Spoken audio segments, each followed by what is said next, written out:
Good evening, everyone. My name is E.R. Anderson. I am the executive director of Charis Circle.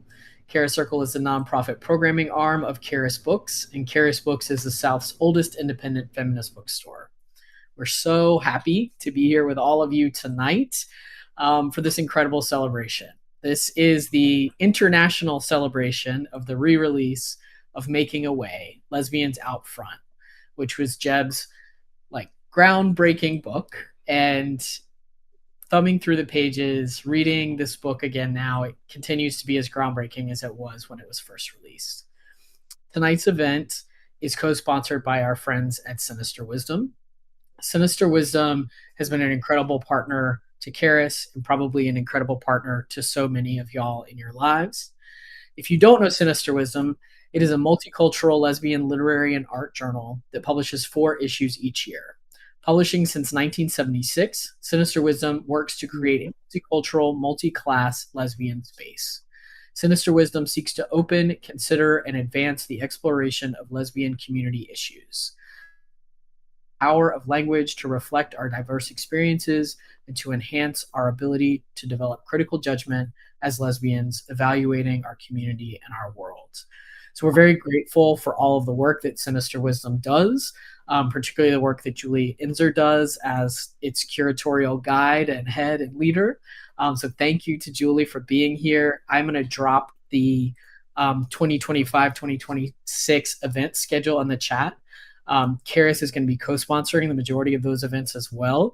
Most of those are on Zoom, and they'll be hosted primarily by Sinister Wisdom.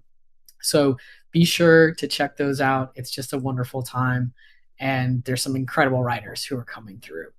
You can also, of course, subscribe to the journal Sinister Wisdom and get that sent to you quarterly, which is a great way to support the work. We're joined today by Alexis Pauline Gumbs. Alexis is the author of several works of poetry and of Survival is a Promise, The Eternal Life of Audre Lorde, as well as Undrowned, Black Feminist Lessons from Marine Animals, which won a Whitting Writers Award in 2022. In 2023, she won a Wyndham Campbell Prize for her poetry. She's also written a few other books besides those, but she lives in Durham, North Carolina, and Charis is one of her many homes. We're always honored that you call Charis one of your homes. And when Jeb and I first talked about who she might want to be in conversation with around this reissue, she said, well, I would really like it to be Alexis. And she was like, ER, you can be in there too. And I was like, great. So I think this is perfect because y'all have had such a lovely synergy in your work. And one of the things that Charis stands for and that Sinister Wisdom stands for is intergenerational dialogue and intergenerational activism and inspiration. And I think y'all's respect for each other and love for each other really embodies that. For anyone who does not know, I'm going to read Jeb's bio. Jeb is Joan E. Biren. Jeb is an internationally recognized artist and activist. She has been influential within LGBTQI plus communities and the wider public by challenging the representation of lesbians, the way that we understand photographic history, and how we speak about image making. She began to chronicle the lives of LGBTQ plus people in 1971. Her first book, Eye to Eye, Portraits of Lesbians, originally published in 1979, was reissued in 2021. And her second book, Making a Way, Lesbians Out Front, originally published in 1987. And it is the book that we are celebrating tonight. Jeb's photographic work is represented in many collections, including the National Portrait Gallery of the Smithsonian Institute in Washington, D.C., and the J. Paul Getty Museum in California. Jeb, now in her 80s, lives surrounded by chosen family and occasionally tries to retire from media making. Her plan is never to retire from social justice activism. So welcome to you both. Welcome to everybody who's watching around the world tonight. We know we have people in Italy and Germany, obviously the US, but all over. It's really wonderful. What we're going to do is look at some images together. I do just want to quickly hold up my 2 copies of the book. So I have our original copy here, and then we have the reissued copy here, which has Stormy on the cover. And so we'll talk about all of that. But Jeb, let's go.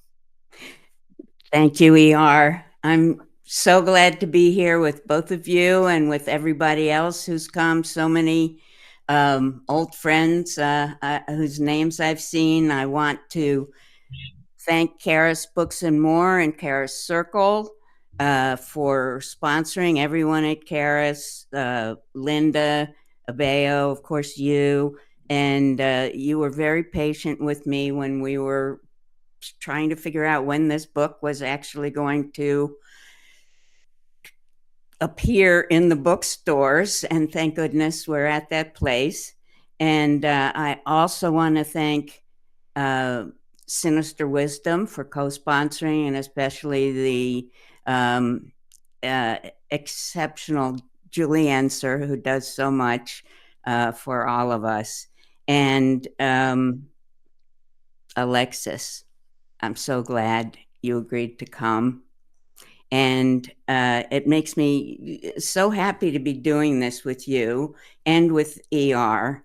And in a way, I feel like I'm the interloper, because if I'm correct, you first met ER when you were 14 years old. Yeah. When you walked into Charis. Is that right? Well, we grew up together. We went to the same high school. And it's wow. that got me to Charis. So I see. I'm forever grateful. Well, it's almost our 20th anniversary, Alexis. Amazing. Well, happy anniversary. So I have asked Alexis if she would do something that I find so helpful to calm down and center myself. And she's going to lead us in a very nice, brief, I don't know how long. We're going to breathe together. Thank you, Alexis. You take it away. Thank you. Thank you. I'm so grateful to be here. So yes, this is also what I do to center and ground myself. So I am going to take 7 breaths, just inviting you wherever you are, wherever you're watching or listening or participating from, to just do what you know supports your breathing. You might want to put down what you're holding. You might want to sit down, stand up, lay down, close your eyes, open your eyes, whatever works for you. Stretch, that supports me. Mm-hmm. And you can breathe in the way that it supports you to breathe, or just notice your next 7 breaths. I'm going to say inhaling when I'm inhaling and exhaling when I'm exhaling. So that can be a prompt for you if you want, but your breathing is your own. All right, here we go. Inhaling and exhaling.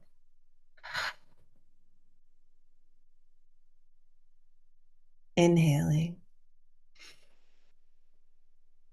and exhaling.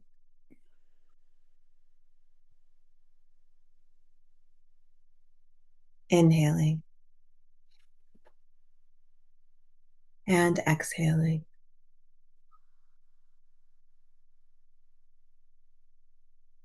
Inhaling and exhaling.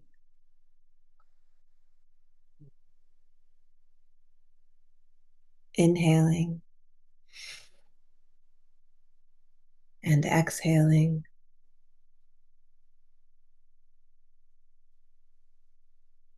Inhaling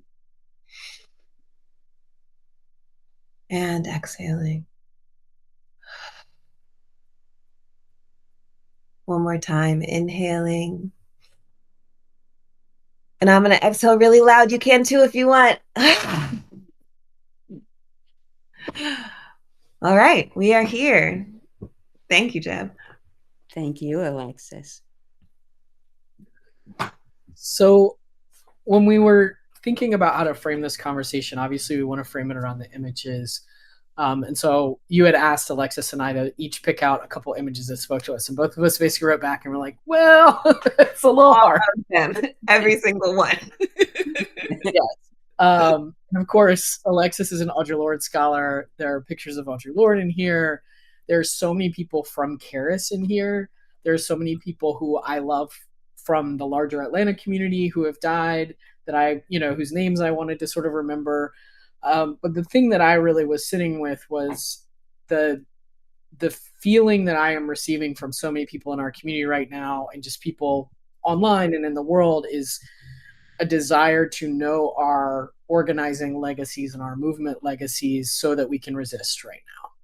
And as I was thinking about that and looking at your book again, I was just like, these photos are so relevant to today and so beautiful. And on the one hand, it's amazing how much has changed. And on the other hand, it is a cliche to say not much has changed. But what I see in these photos is such a powerful roadmap for how we can resist in this moment, and the parallels to the 80s, parallels to Reagan, all of those things.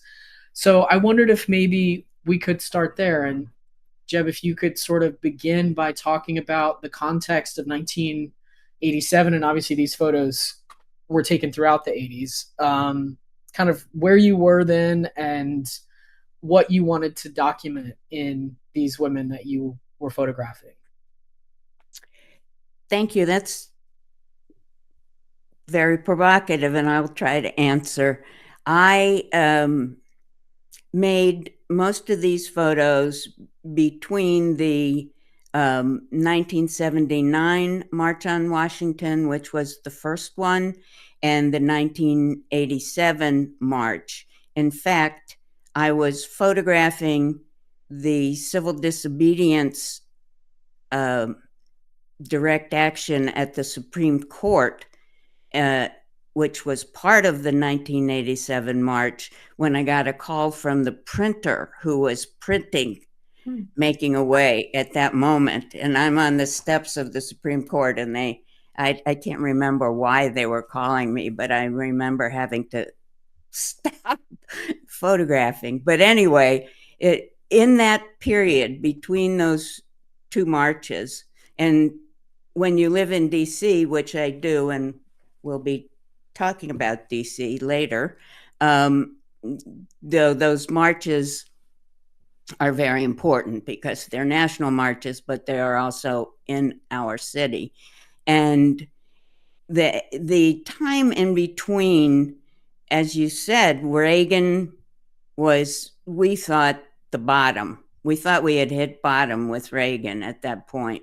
A lot of people left Washington, kind of the way people are leaving the US now. And then we got the HIV/AIDS pandemic, and we had to deal with that on top of all the right-wing oppression that was coming down. But at the same time, our communities were growing and building, and we had enough time at that point that we had created a really flourishing culture, and I wanted to show in the book that we were creating all these things, literature, music, dance, everything, and we were creating ways to distribute it, ways to bring it around to people in their cities where they lived, ways to talk about it in our publications, ways to sell it in our bookstores and show it in community centers and we had created a real alternative to a society that did not want us and would not do all the things that we needed to have done to grow and flourish and be ourselves. I published this book myself. Nobody was going to publish this book. And that was me making my way. And everybody was making it happen themselves. Nobody wanted to do it for us.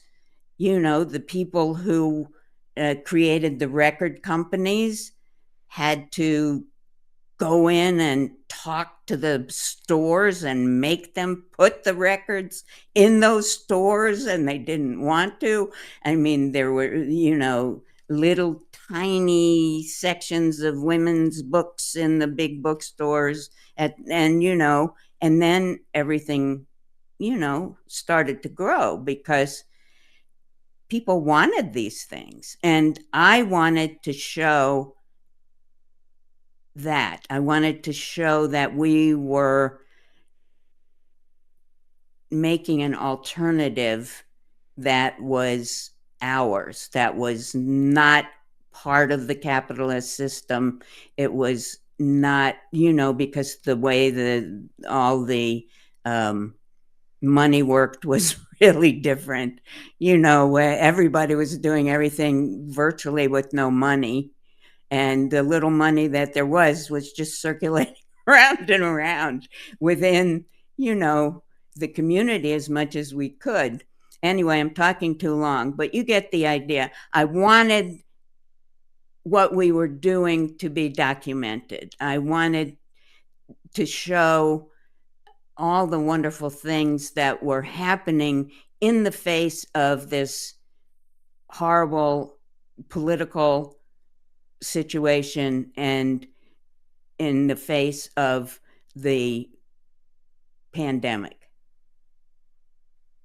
And now I think is a great time for this book to be reissued because many of the challenges are very, very similar. Yeah. Unfortunately, because, you know, some of those things that we created disappeared because capitalists found they could make money off of them. And, you know, bars and bookstores and so on don't exist in the number that they did then, but we're going to maybe need them to come back. Yes. And we can do that because we've done it. Yeah, exactly. You know, I always say, Jeb, that you keep the portal open. And I think that these images, they are, I mean, I want to dive into the Castleberry and Dupree concert, you know, specifically, actually. That's my true fantasy, just saying. But it is actually access to that stream of energy and strength and bravery and vulnerability. You know, you frame this book with Audre Lorde's words about how our visibility makes us so vulnerable, and yet it's the source of our greatest strength. And I think it's so important to understand that in this moment, that we can't take for granted that that possibilities will exist, that examples will exist. We have to actually make that way. And it's so fortifying to have this book. I mean, I love in the preface by Minnie Bruce Pratt, and then in the new reflection by Cheryl Clarke, there's such a energy of victory. You know, like it's like, look what we did. Yeah. We made the world that we dreamed and imagined, and here it is, right? We can actually look at it and see it. Yeah. And yeah, it's food, it's shelter, it's medicine. It is profoundly fortifying to understand that we are connected to such an audacious legacy, and to have the proof right in front of us. Yeah. Thank you. I think a lot about lesbian ethics, right? Like, which people sometimes ask us at Charis, for so many years, people used to try and tell us like, well, you could have a cafe, or you could do this, or you could try and franchise, like try and give us business advice all the time. And so much of what we have always been operating from, Sinister Wisdom operates from, is a sense of lesbian ethics, anti-capitalist ethics, and anti-racist ethics, and anti-hierarchical ways of being that these pictures embody, and trying to explain that that isn't even inherently written on the body, that's a practice, and um, it's a way of being that is relational and about building with other people, um, and that that I, as a transgender man, can embody that and be with people in that way. Just as anti-racism is a thing that you practice, it's not embodied, right? I mean, it is embodied, hopefully, but it's not written on your body, right? You don't get to you know assume a cloak one day and just become anti-racist, right? We are what we practice. And I was thinking about all the different practices in this book, and all the different ways that people are literally making things with their hands, or making things in community with other people.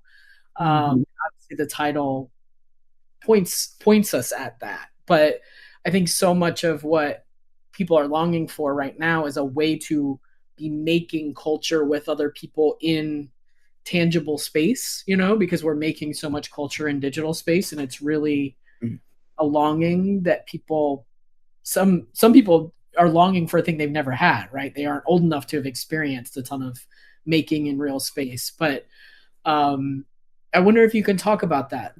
You physically made these photographs, right? Like, even the experience of making photography is so different that today, obviously people still develop their own photographs, but many young people have never been in a darkroom, right? Who consider themselves photographers. So I wonder if you could talk about sort of the tangibility of some of these things too. I think the important thing to say is that you can do a certain amount of things alone, but you have to do some of it in community. You have to do some of it in person with other people, face to face, so you can touch each other and see each other, not through a screen. Because part of what I loved about being a photographer was you get to go out and be with people, and then you get to retreat into this womb-like, dark, mysterious place, and be by yourself. And I think everybody actually needs both of those things in one way or another. But you cannot, build the kind of culture alternative unless you are with people in community. And that's why when people ask me today, what can I do? How can I find, a group? How do I resist all these terrible things that are happening? And all I can say is you have to start small. You start where you are. You start with the people and you do things with them, including singing and dancing and making art and music and, things that can express all the things you're feeling, but that also can bring joy, because we need that to keep going. And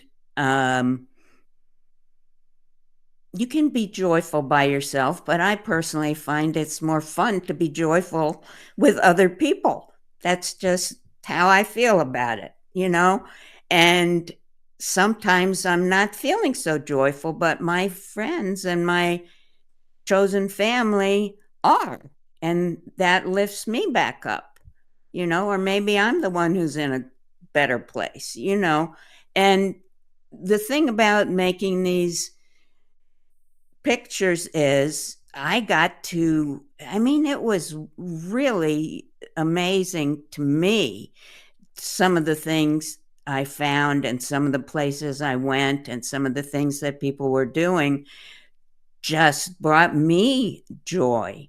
I can you show the picture of the women in Montana? I had never been to the Bitterroot Valley in Montana, and I didn't know that there was this entire, almost like a village of lesbians who had built their own homes together, in the old fashioned way where that somebody needed to have a roof and they would all go build the roof. Or in this case, somebody needed a power line to the house they had just built. So everybody came, to dig the ditch for the power line. But then after that, they were playing their guitars and jumping in the bathtub outside, all naked together and having a blast because they were dirty, so of course they're going to jump in the bathtub naked together. It was, and I got to do it too.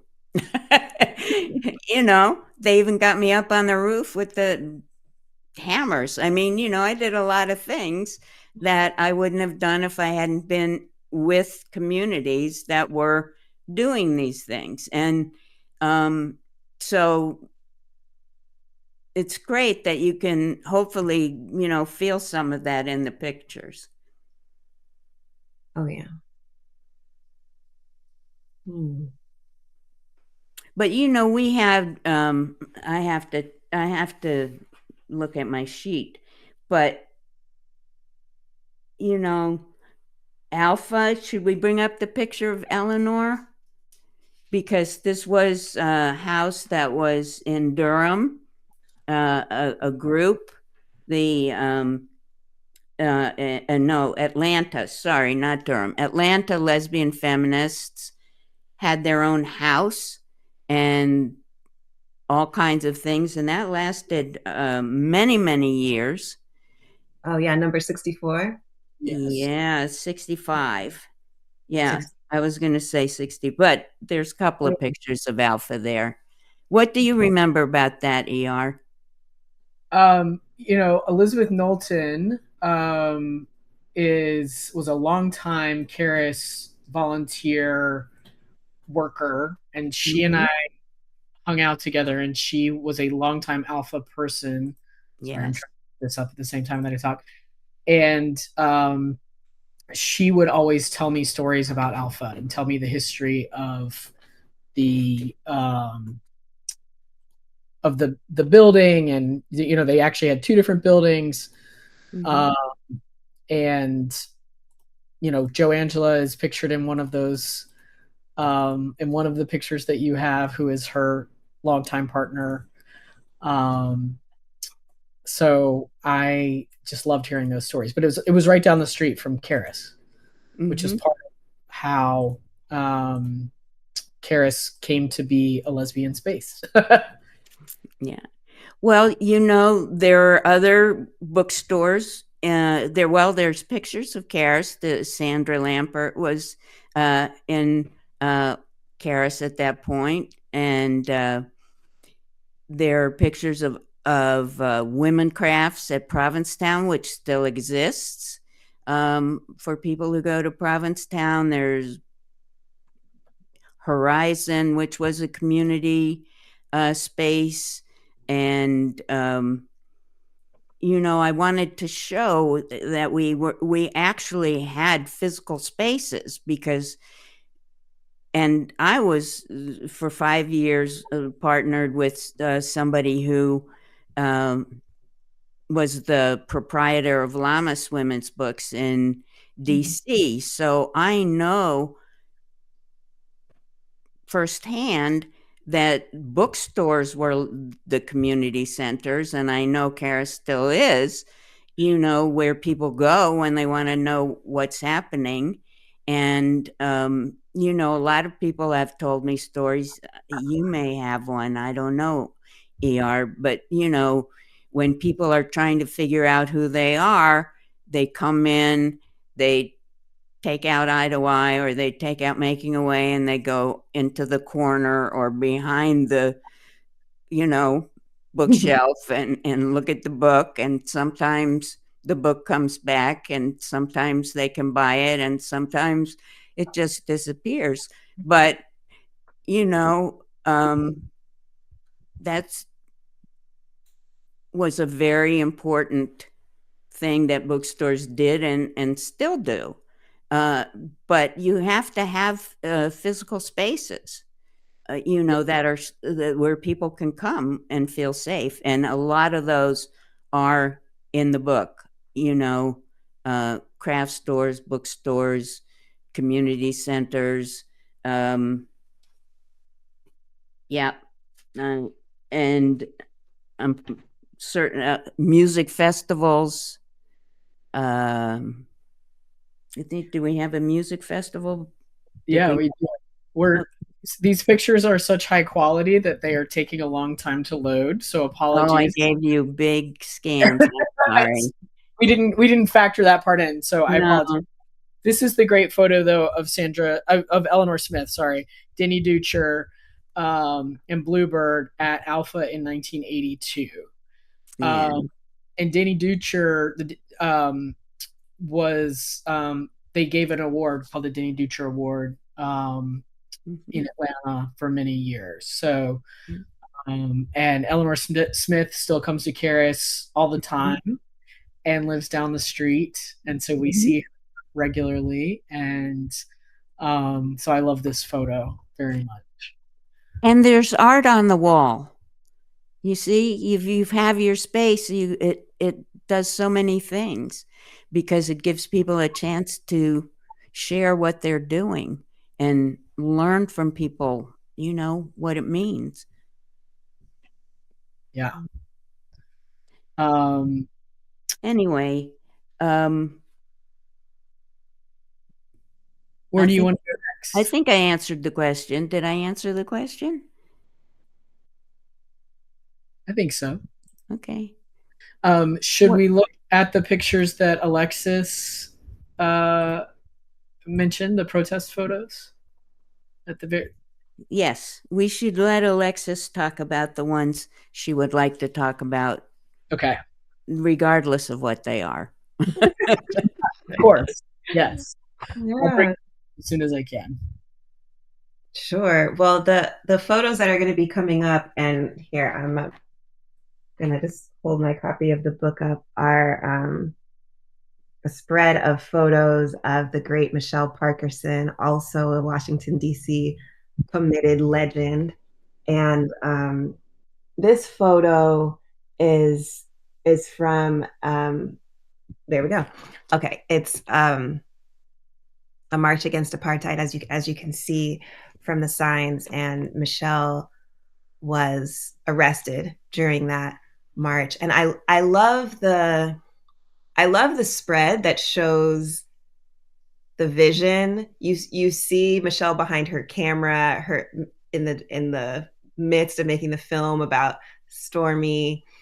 You see her here in her organizing work as part of this protest, and you see her putting her body on the line for these for the solidarity that she's living. And I felt that this Lesbians Out Front was really embodied by this set of images, right? I mean, it's not to say that this whole thing is a front line, right, that we're looking at, but supporting what ER was saying earlier and what JEB has been saying about this revolution of practice and this intentional world making that we see demonstrated in these photos. It's it's Michelle Parkerson in her 30s, in the back in the speak out section, which we didn't necessarily explicitly mention, but this brilliant speak out section where the people who are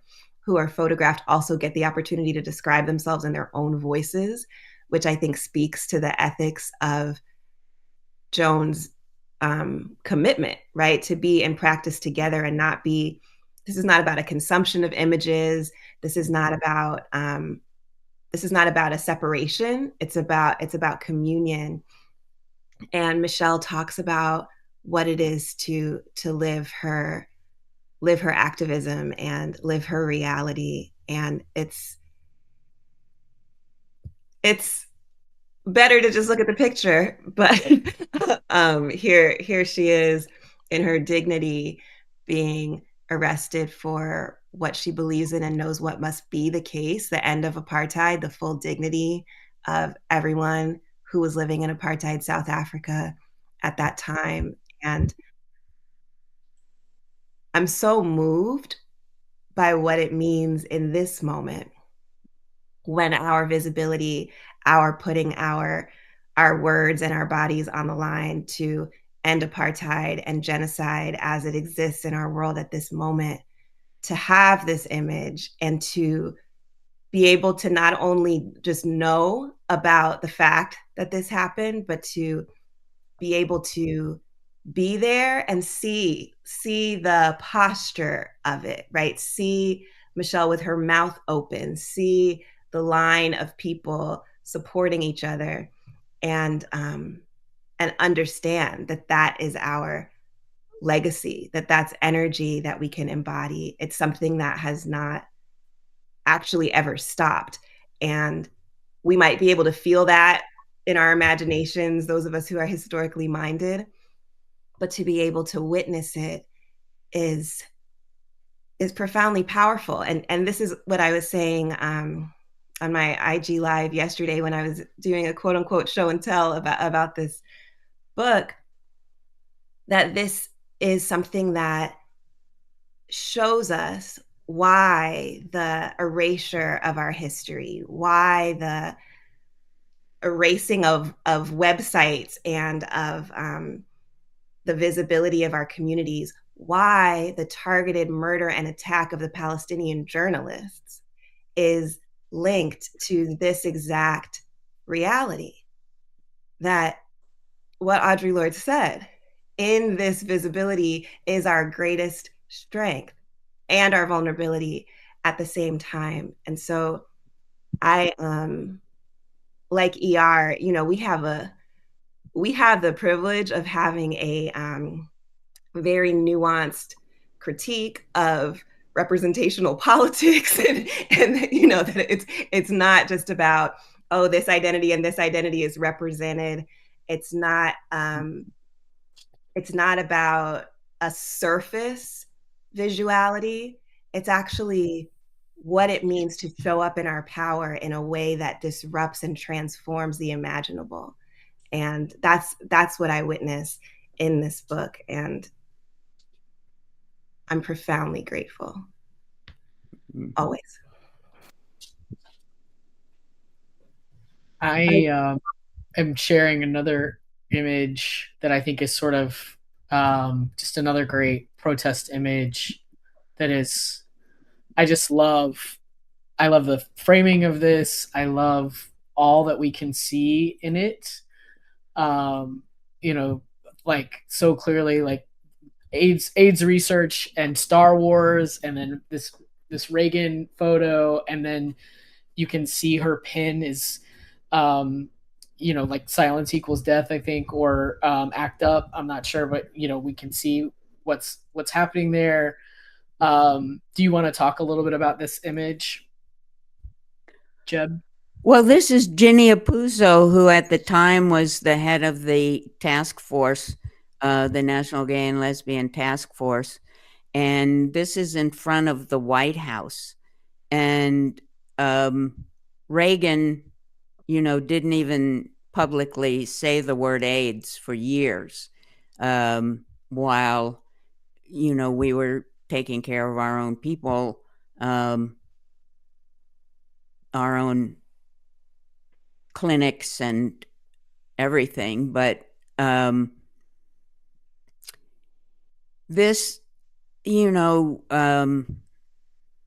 is one of, when we went back to look at this, I thought, gee, there are a lot of people getting arrested in this book for different things.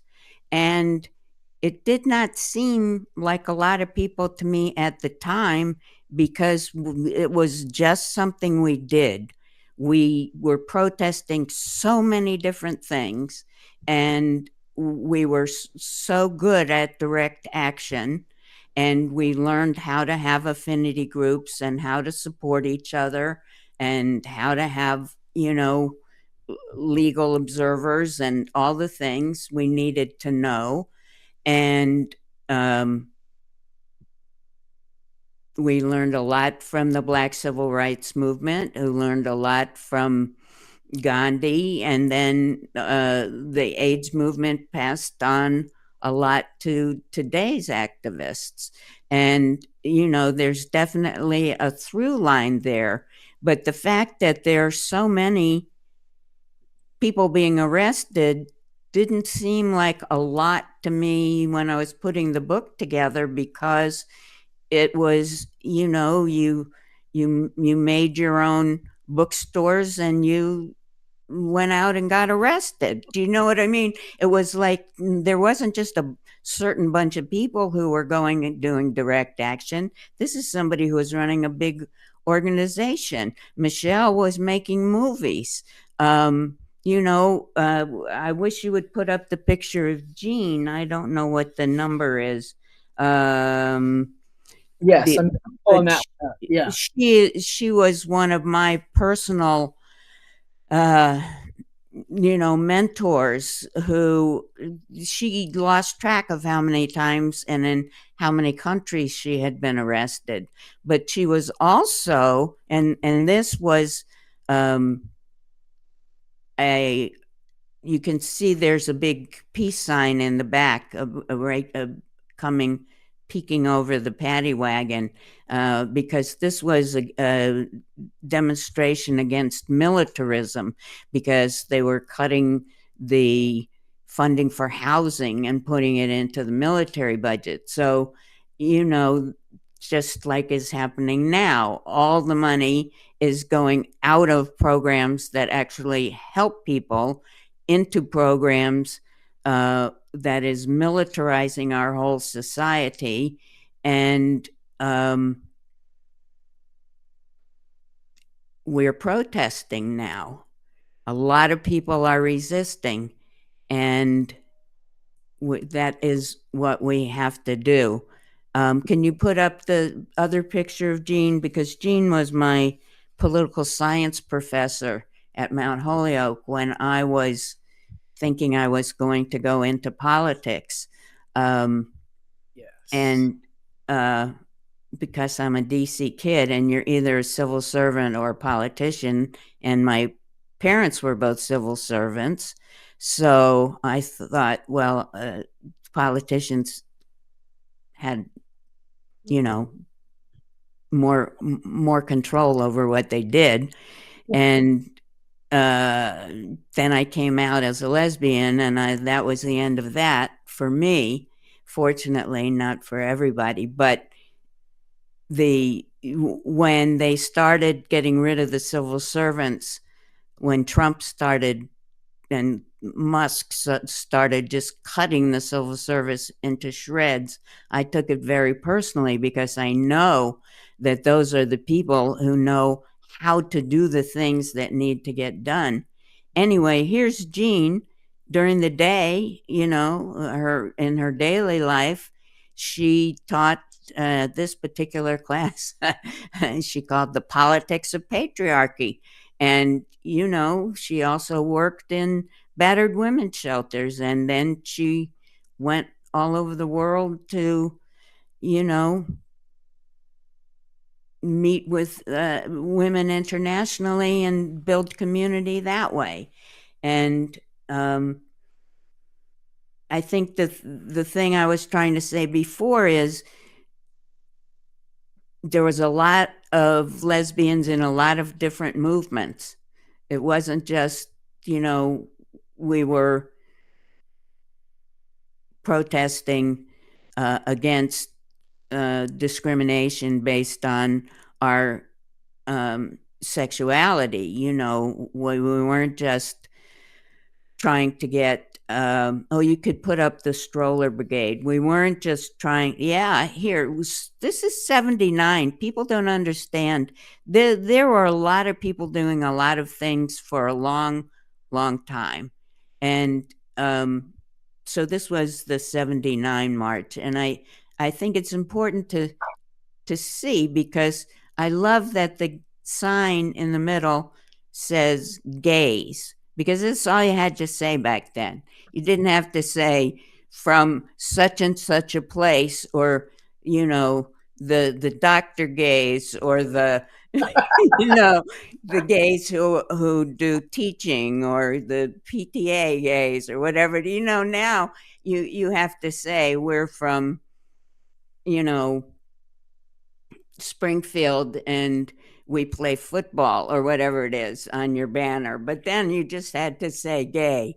So, it's these mothers, and I call this the stroller brigade. These are all lesbian mothers. I know a lot of lesbian mothers who believe in bringing their children to protests and marches early on. And I know my chosen granddaughter loves to go to marches. And this particular march is a pro-choice march. So the point I was going to make before is, you can resist by marching. You can resist by direct action, civil disobedience, and maybe being arrested. You can resist in so many kinds of ways. And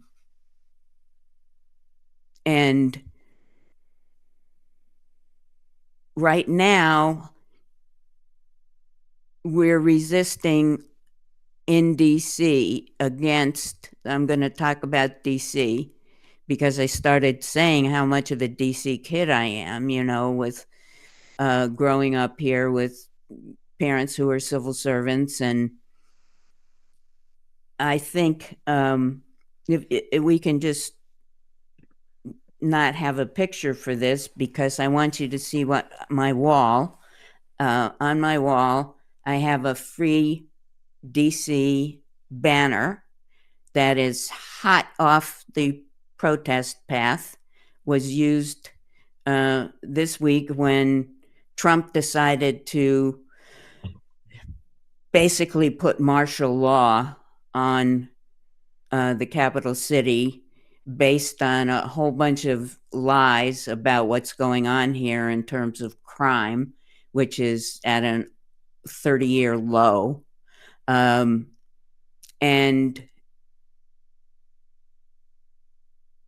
this city is responding. And one of the things that they've asked people to do is at 8:00 every night, go out and bang pots and pans and make a lot of noise and make, videos of yourself and post them. And you can do this whether you live in DC or not, because basically what we're trying to do is have people feel the momentum of people resisting, because they are planning to roll out this militarization beyond DC. I was in LA when LA was protesting against the ICE raids and how those were going down, and they put 4,000 National Guards in LA, and now they've withdrawn half of those, but they're trying to do it here, and they're going to do it if they can they've already named, cities, Baltimore, Oakland, Chicago, New York. And you have to understand that these are cities with Black mayors and Democratic majorities. And that, we have a woman Black mayor here in DC. And this is because Black and brown people are the targets of this administration. And I'm going to not talk about this too much longer, but I want you to see my other poster that I have on the wall says Queers for a Free Palestine. And I'm also very concerned, as most people are, about what is going on in Gaza. And I just want to make a connection for everybody here. This is the same thing. It's not just metaphorically the same thing. The Capitol Police and police departments in many American cities are trained by the Israeli military and the Israeli police. They call them the Israeli Defense Force, the IDF, but in the movement we call them the IOF because we know that they are the offense. And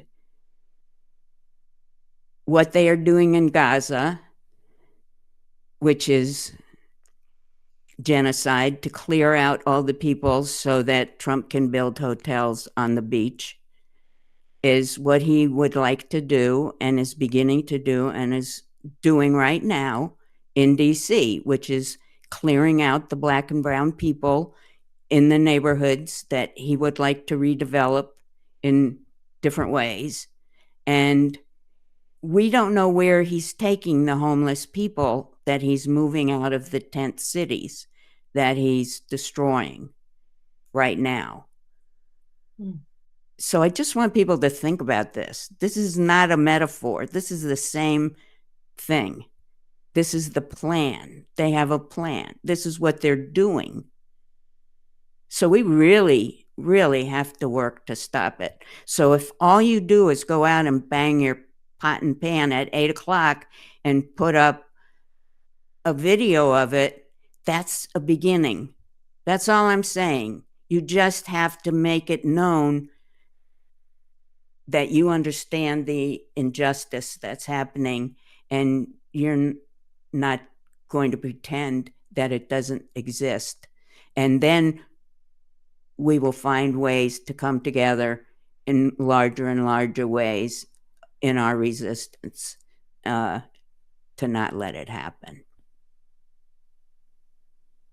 Yeah. Anyway, my friend Risa Shaw, who is my sister in my chosen family, had this out on the streets, and she's going to have it out on the streets again because she is an incredible activist. And being on the streets is one way. Sometimes you get arrested. You don't have to get arrested if you don't want to.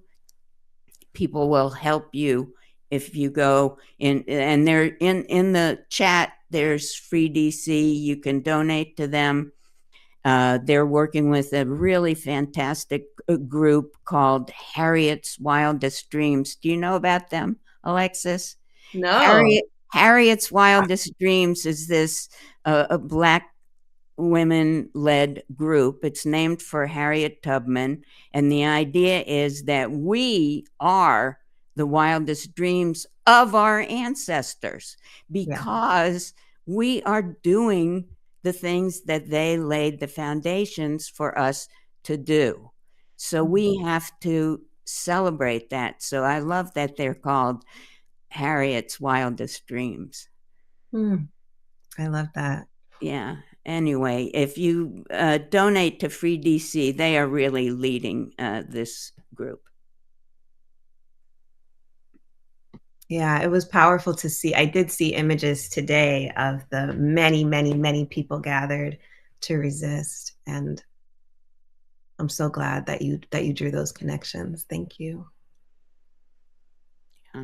And the other connection, I'm just going to say this very quickly, but they killed the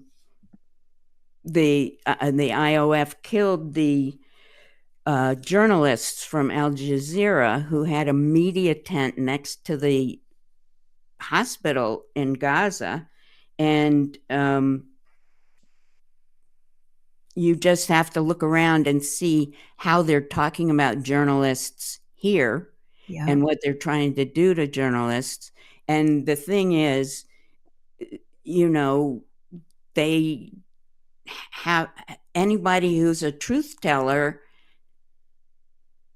or anybody who is protecting the wisdom, you know, our teachers, our librarians, our archivists, our writers, our journalists are all under attack because we are the people who threaten the lies, which are being told to justify this. So,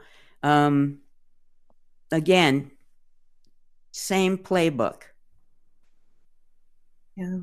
I wonder about showing the Seneca Falls photo because Yes, I love that one. it is a sort of a This was a peace camp.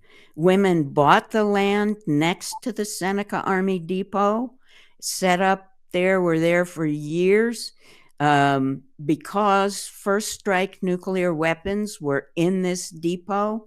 And we were trying to make it clear to people that if the US was planning to use nuclear bombs first, you know, start a nuclear war. So these women were part of an affinity group that went over the fence. They are now inside the depot. You can see the soldiers behind them.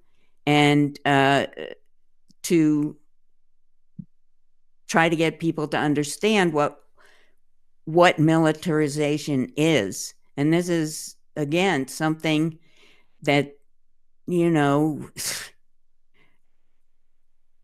we still have nuclear weapons. We still could, you know, we have somebody who is the clown of distraction who will do anything to get attention off of some lie that's not being believed.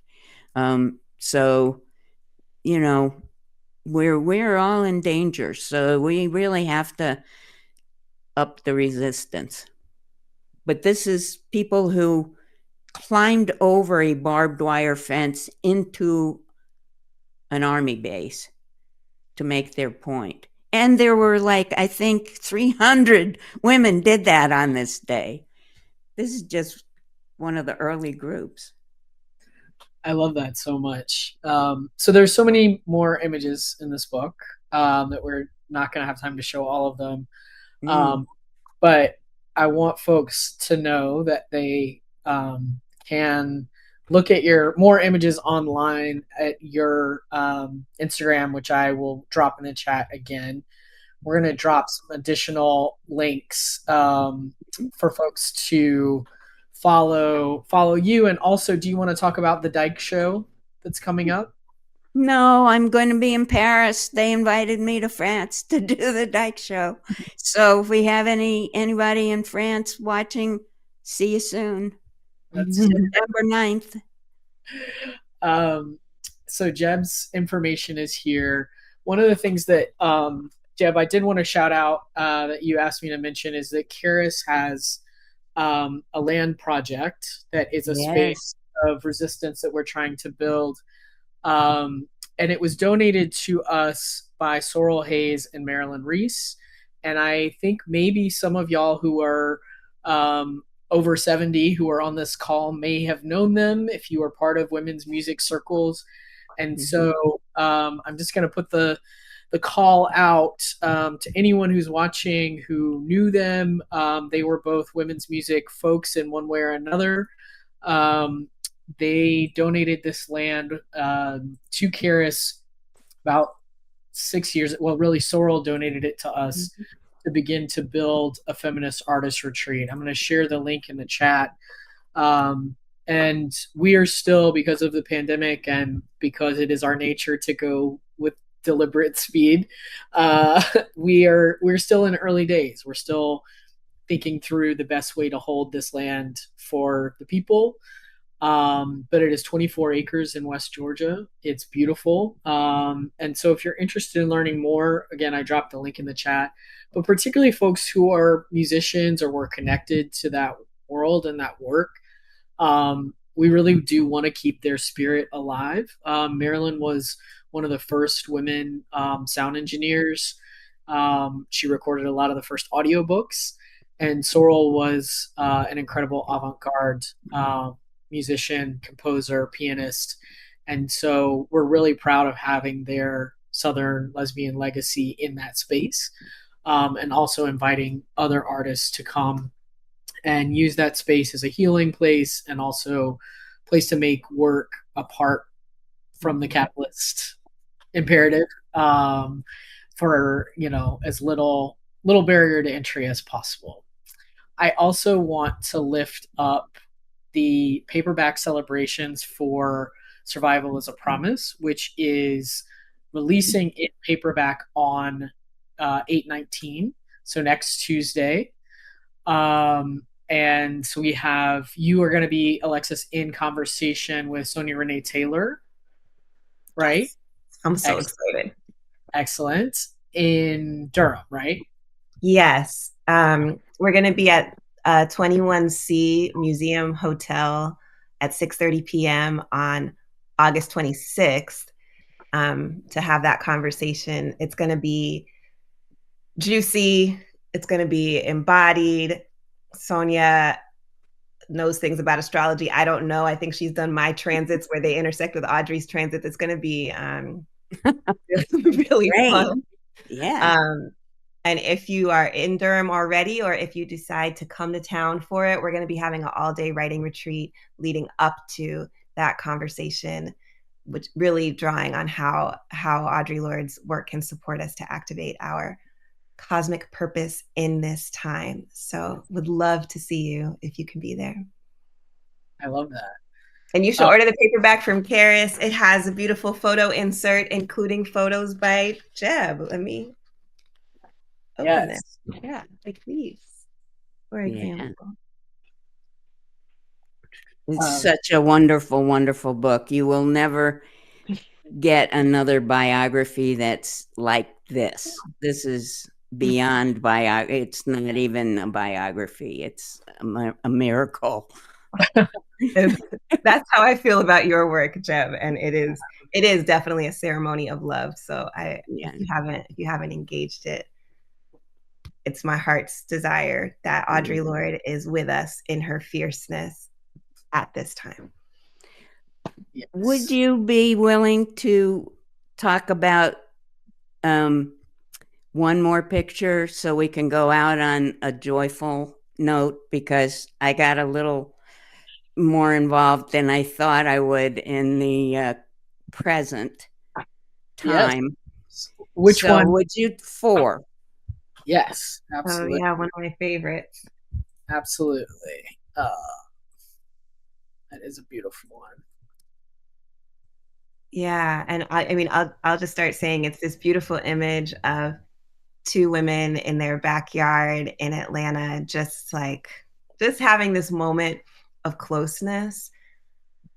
I think that's so wise, Jeb, to end on this image, because when Audre Lorde is talking about the strength and the vulnerability of our visibility, it also has to do with how brave we are to open our hearts to each other and allow ourselves to have space where we can be truly seen, truly free inside of our transformation towards liberation. And so this image it's a specific image, but I also am envisioning me putting my forehead to all of you who came to this event, just the love you for being who you are, love you for being who you already are. And what a bravery for you to come here tonight and say that you want your heart to be opened and transformed by the portal that JEB has kept open, and that you want to remember, and that you want to be connected to this revolutionary history. It's a loving act, and I see it that way. It is the way I should have answered your question about what it was like to make the photographs. I should have and I have in the past said, it is about love, you know. Yes. Of course, now I'm going to cry because I didn't cry in the beginning, but that's okay. I just want to thank Alexis for getting me to this place where, we just have to. I mean, the real resistance is loving yourself and loving each other, and we can do that. And we can look to the people before us to help, to know how they survived and be lifted up by them. So thank you. Thank you. Thank you, Alexis. I want to let folks know that you can click this teal button to buy Making Away from Charis. It is definitely going to go out of print. So if you are considering buying it, you should get it. We got special early copies, and so we were able to really send out some, everyone who pre-ordered their book, got a signed copy. But if you think you might want it, this is my kindness to you, not my hard sell. But genuinely, it is going to go out of print forever. It is a special art book. It's a limited print run, so don't wait around. Not necessarily forever.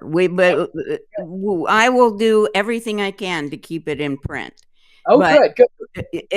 It is a small run because of what happened with the publisher. So this particular printing, this first printing, is small. So, be good to get it now because I don't know how long it's going to take me to get another run, but I'm pretty sure I'll be able to do it. I'm pretty determined. And we believe in you for sure. Also, Eye to Eye, which already had 3 printings, is in its 4th printing, so it's going to come back. Amazing. Okay. Yes. So if you don't have not a long run, not a big run either, but it will come back. We will get Eye to Eye when it comes back, because it is obviously so beautiful. So if you don't know Eye to Eye, go check it out, look at it, and we will have it when we can. There you go. And Alexis's books are all for sale from Charis. The audiobook of Survival is a Promise is also really amazing, and it's read by Alexis. So if you are an audiobook person, I will drop our audiobook link, because Charis does have an audiobook service. You do not need to dance with the devil to get your audiobooks. So please consider that. That link is in the chat. And just in case anyone missed it, there is an auction. Swan Auction Galleries is offering 3 vintage prints made by JEB of images in Making Away as part of a sale of LGBTQ plus art. It's on August 21st, so I'm going to drop that in the chat as well. So if you want to own a piece of history, go bid on August 21st. Spend all your paychecks to get this very nice art. And yeah. Well, Jeb, we love you. We're really grateful for all that you've given culture and us. It's a map forward. And we're so proud to get to celebrate this book with you. It really means a lot. Thank you so much. I love being with you. Thank you, everybody, for coming. Good night, everybody. Take care. Be well.